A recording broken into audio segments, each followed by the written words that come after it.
मानसिंह माझी नाम किया 2023 लगिद बाल साहित्य पुरस्कार ᱧᱩᱛᱩᱢᱟᱱ ᱥᱟᱱᱛᱟᱲᱤ सिंगर रानी मार्डी आज जवाई मानसिंह माझी नाम कियाय बाल साहित्य पुरस्कार 2023 केंद्र साहित्य एकाडेमी नवा दिल्ली पास्टा खन बाछन आकान 2023 लगिद बाल साहित्य पुरस्कार नेने पेते सानताड़ी पतब लगिद मानसिंह माझी जामशेदपुर 2023 लगिद बाल साहित्य पुरस्कार 2023 से बाछन आकाना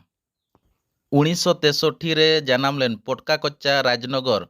सड़ईखोला खरसुआ झारखंड रे मानसिंह माझी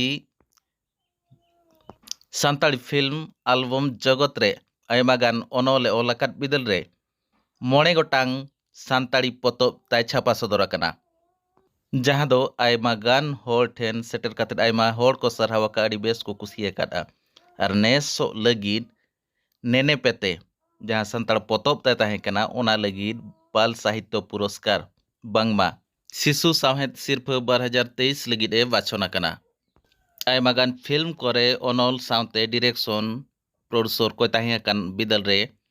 सानताड़ी पाथाम पतब को ओले सदरे ताहें ओनाते नेस 2023 लगिद शिशु साहित्य पुरस्कार बांगमा शिशु साहेद सिर्फ लगिद ए बाछन आकना ओना लगिद हलानो बारिपदार नांग एमसीबीडी यूनिवर्सिटी रे